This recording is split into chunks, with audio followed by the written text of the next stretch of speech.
Slow reversals. The time I liked to use them the most was with trunk, because this is a great trunk exercise. They've gotten to where they can sit up pretty good, but they're not very good with like dynamic stuff. Okay, you can have them. So I want you to push me, push. You stay in your chair. Let them kind of push you forward, and then okay, now I want you to pull back. All right. So that's a dynamic reversal, right? Oh, slow reversal. You can. Slow reversal is what she was calling them. So we're going to stick with that. So that's a slow reversal. He's slowly going forward, slow, and then he's slowly going back. So I'm strengthening first the abdominals and then the extensors, right? So for the final one, agonist reversal, I would keep my hands in front of him the whole time, and I'm focusing on strengthening the abdominals the whole time. So push forward, push. Now, on the way back, I'm going to try and push you, and I do want you to go back, but I want you to go really slowly and resist me as you go back. Ready? Go. Come moving closer. What muscle is he strengthening? Still his abdominals. It's just an eccentric contraction now. Does that make sense? So that's really the key with agonist reversals, is you're working on that same muscle, that same agonist muscle, but you're reversing the type of contraction that you're doing. So it's not a reversal of hand placement, it's a reversal of contraction, which I kind of talked with Brooke about a little bit. So, does that make sense? Reversal. Does that clarify those for You don't like you? the word reversal? Yeah, it confused me. But I was like, Can we use these with PNF patterns? Yes, actually you can. So, how would that look? How would that look with like a PNF pattern? Okay, so let's say a slow reversal is actually what we've already been doing. Okay, Yeah. so down, push, and then back. That's a slow reversal, right? So that's actually what we were already doing. That is a slow reversal. If you wanted to do an agonist reversal, what you would do is you would go down.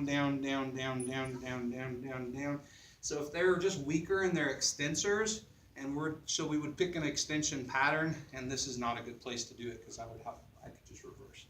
So now I'm going to push against you, and I want you to move slowly back up into that flexion pattern, but resist me as you go. Okay, ready? Go. So I'm pushing against him the whole way, and he's having to fire those extensors eccentrically throughout that pattern. Does that make sense? So yeah, you can. Sorry. Yes. Not only have I messed up your name, now I thought you were Brooke. I just couldn't remember who asked the question. I'm sorry. So anyways, you can do that same thing. You could still even do alternating isometrics. So what you would do is, in a PNF pattern, as they go, you get to a point and go, okay, push, and now pull back against, and then go down to a different one, and we're going to push, and now pull, and then further, and you could do the same thing throughout, and you're still getting that alternating isometrics action going on too. And that's going beyond just once they get this down. Right, if you're gonna, right, if they've got that, So this there's, is a progression. right, Of a regular it'd definitely be a progression of that, pattern. Definitely be a progression. So one other thing with rhythmic, scapular stabilization, that was open chain scapular stabilization. You can also do closed chain, okay?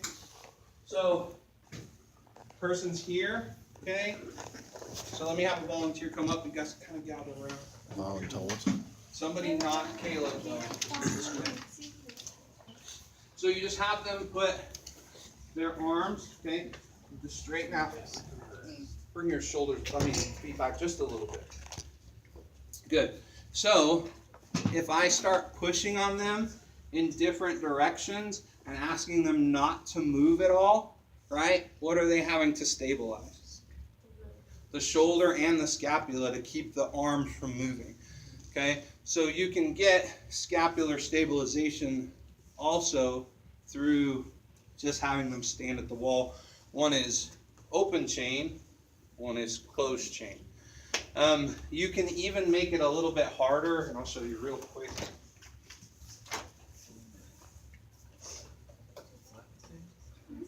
If I can find a ball. Oh.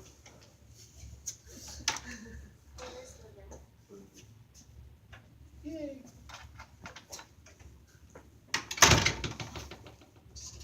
Katie, naughty. So put a chair there. You knew you had a naughty side. Let's all go to lunch. Be back at 1. Why are you still in the closet? Why didn't you? Okay, so you can have them take a ball and just do one hand, okay? So this is like really advanced, alternating isometrics for it, or rhythmic stabilization, not really rhythmic stabilization. So here it's still a closed chain and you're still pushing on them and they're just doing it one arm at a time. Obviously you might start here, but then if they're getting really good, you can progress it to here, and then it's really a lot harder, and they really have to focus on keeping the With like walking up the wall with the ball? Would that be? well, and that's moving into more shoulder, but that is definitely an exercise that you can do. Yeah. Is that the same as like athletes who train, they use like a ball, or they use push-ups? Right. It's just, so what's going on with that if you use a ball for push-ups is you're just having to add, not, really what's going on is you're adding type 1 and type 2 fibers into those contractions. Does that make sense? Because you're not having just the explosive action, you're having to have those postural muscles to keep everything stable as you go. And those stabilizing muscles are those type 1 fiber muscles that keep everything kind of in position and are firing all the time. And so that's what would be going on with that, and that's what happens. And so really that's part of what you're trying to do is get at those stabilizing muscles for the scap down. So what muscles would that be?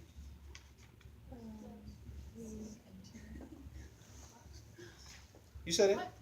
Serratus anterior, yeah. And what? The middle rhomboids really are the ones that are going to kind of, I mean, all of them do, all of the ones that touch it, but if like you're having winging of the scapula where you're trying to get the scapula to kind of come back in and stay, it's really serratus anterior and middle rhomboid. You have to kind of strengthen and get stable. Okay. All right, so we will take a break. We'll come back at, I guess, what's 45 minutes? So 5 till 1. We'll just go a little bit early, but we'll come back just a little bit early. And then we'll finish up 5 and